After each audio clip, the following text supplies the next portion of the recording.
of the things that you'll need to make sure that you can do with her is get her soft in the face.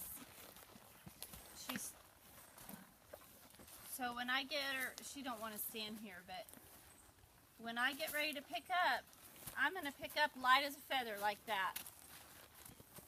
As long as she doesn't go forward, go through my reins, then, hang on,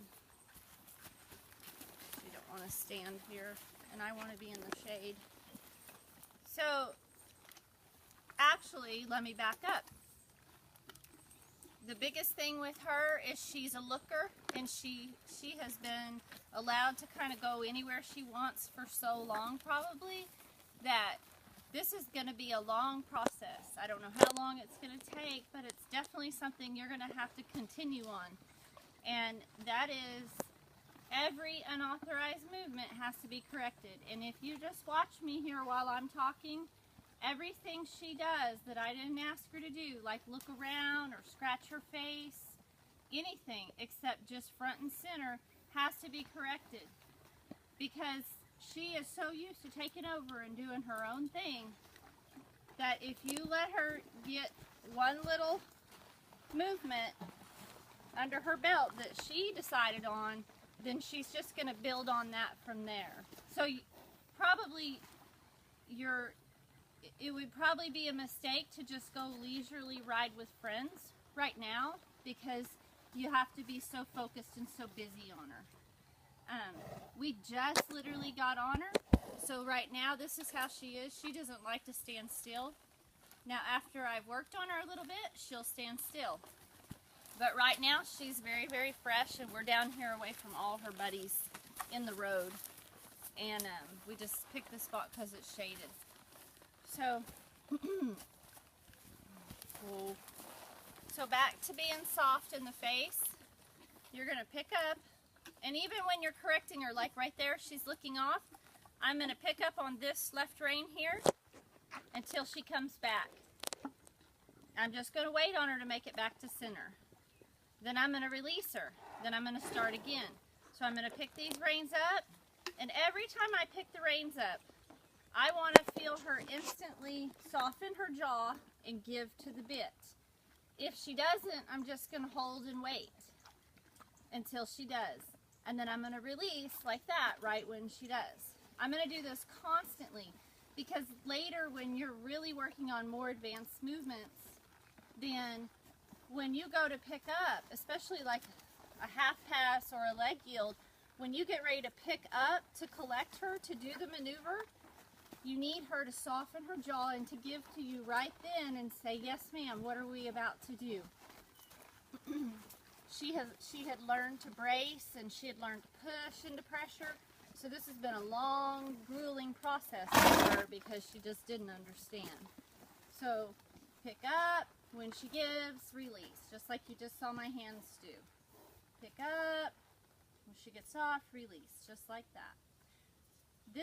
We're applying this right now at a standstill, which is where you got to start.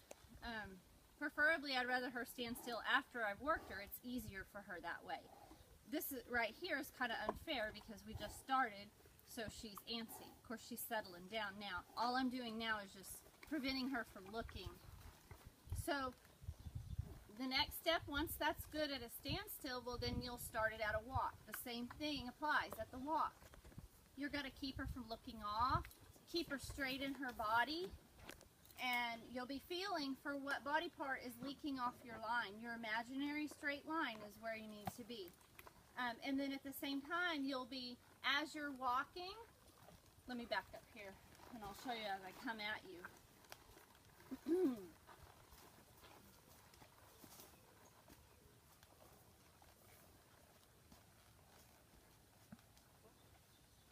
So I sit when I want her to stop.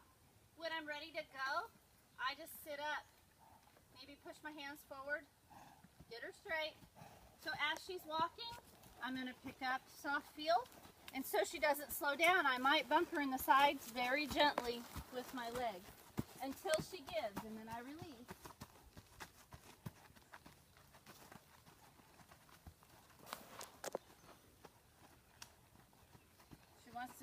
the driveway. Whoa. Also on the stop right there, I sat down and I said whoa, but I did not release my rein until she softened in the jaw. What I see most people do is when they go and they get their horse to stop, whoa, they release right there. Which her mouth felt hard on the bit. She had not turned loose of the bit yet. It is so important on a dull horse like this when we're trying to resensitize her. It is so important that even though the feet stopped, she's not in elementary school anymore. She's in high school. She's learning high school techniques. It is so important that you do not release your reins until her face is soft. Go forward. Like right there where she wanted to keep on backing up, which she does because she wants to go up the driveway, you would just keep bumping and sitting forward until she got forward. Then you would quit bumping with your legs. So the concept is do what you need to do to get her to do what you want until she does something desirable. Then quit. Don't quit in the middle. Don't quit if you think you need to reposition. Don't quit if you're going to start all over until you get a good change. Because every release you give is a reward in her brain that produces endorphins. And that endorphin in her brain, that feel-good chemical, tells her, yep, that's what she wanted. I'm going to do that again better next time. So if you release at a place where she's hard in the face, then you just said, yep, I like it when you're hard and you don't turn loose of the bit.